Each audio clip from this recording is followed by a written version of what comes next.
Assalamualaikum warahmatullahi wabarakatuh. Perkenalkan, saya Hairunisa Zahra dari kelas 11 IPA 1 nomor absen 06. Pada video kali ini saya akan melakukan praktikum biologi tentang osmosis dan difusi. Alat dan bahan osmosis pada kentang.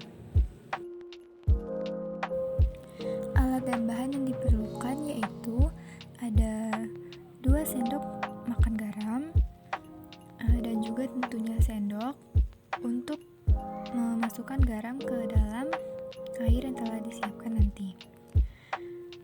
Kita siapkan 2 buah kentang yang sudah diukur, yang satu berukuran 2 cm untuk air garam dan yang satu lagi berukuran 2,5 cm untuk air biasa. Tentu saja kita siapkan 2 buah gelas yang telah berisikan air. Yang satu bertuliskan air garam, yang satu bertuliskan air biasa. Untuk gelas yang bertuliskan air garam, kita masukkan garam yang telah kita siapkan tadi sebanyak 2 sendok makan atau bisa juga sebanyak 4 sendok teh.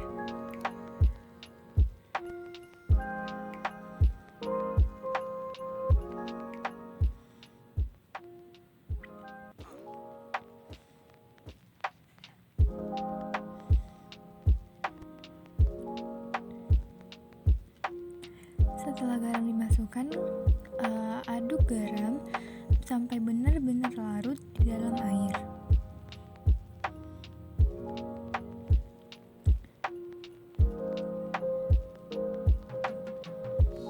Setelah garam benar-benar larut di dalam air, tampak jelas perbedaan bahwa air yang telah diberi garam itu warnanya berubah menjadi sedikit putih, sedangkan air yang tidak diberi garam airnya tetap bening dan jernih.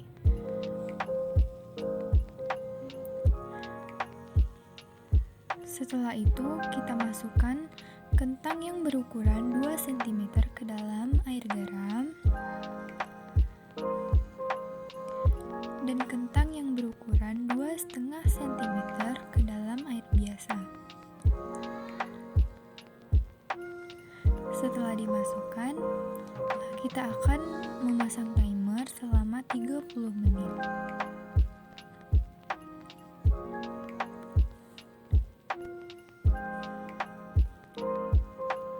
Kita tunggu 30 menit kemudian.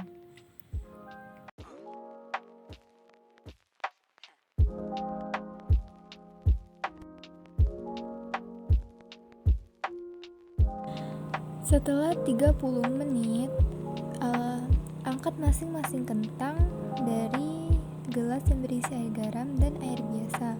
Setelah itu, kentang dikeringkan menggunakan tisu atau bisa juga dengan pengering lainnya.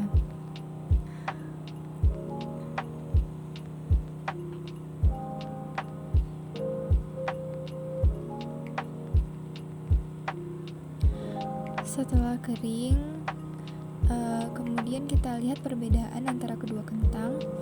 Ternyata setelah direndam, kentang mengalami perubahan ukuran. Kentang yang telah direndam dalam air garam itu yang mula-mula berukuran 2 cm berubah menjadi 1,8 cm. Sedangkan kentang yang telah direndam di dalam air biasa itu ukurannya tidak berubah dari 2,5 cm tetap ke 2,5 cm. Dan juga perbedaan lainnya yaitu tekstur pada kentang.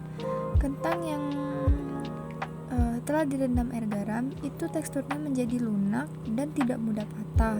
Sedangkan kentang yang telah direndam di air biasa itu teksturnya keras dan mudah dipatahkan.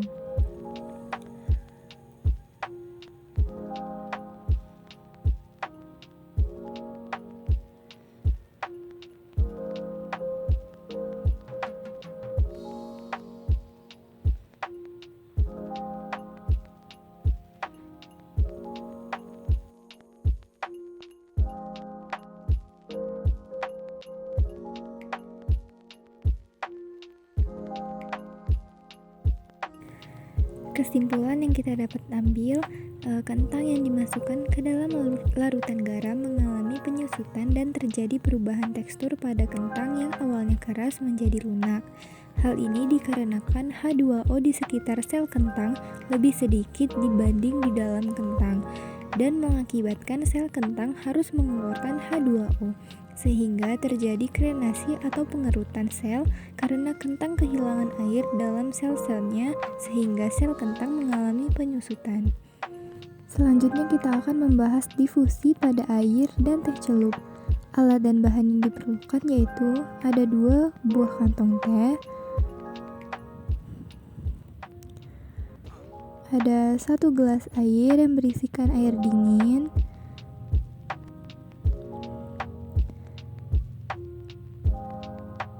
dan 1 gelas air yang telah diisi air panas. Masing-masing diberi tulisan agar tidak ketukar.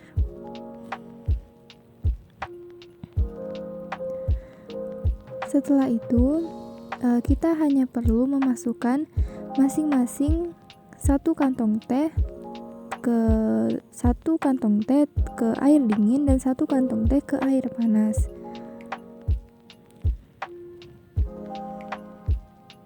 Usahakan supaya teh benar-benar terendam di dalam air.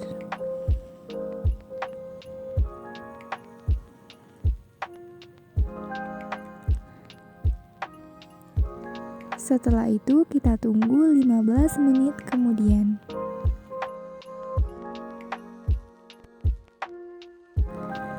Setelah 15 menit, tampak jelas perubahan, yaitu perubahan warna pada gelas yang berisi air dingin. Warna air berubah menjadi kuning kecoklatan, sedangkan sedangkan gelas yang berisikan air panas, warna air berubah menjadi merah kecoklatan pekat.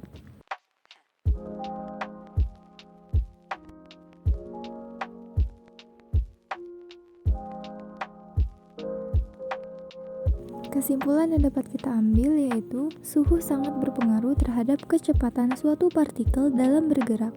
Sebagai buktinya, teh celup yang dicelupkan dalam air panas akan semakin cepat terjadi perubahan warna dalam airnya, dan perubahan warnanya sangat pekat. Semakin tinggi suhu, maka proses difusi makin cepat. Begitu pula sebaliknya, semakin rendah suhu, maka kecepatan proses difusinya semakin lambat. Itulah tadi praktikum biologi sederhana tentang difusi dan osmosis. Mungkin hanya itu yang dapat saya sampaikan. Lebih kurang saya mohon maaf. Semoga video tadi bisa bermanfaat bagi kita semua. Saya akhiri. Terima kasih. Wassalamualaikum warahmatullahi wabarakatuh.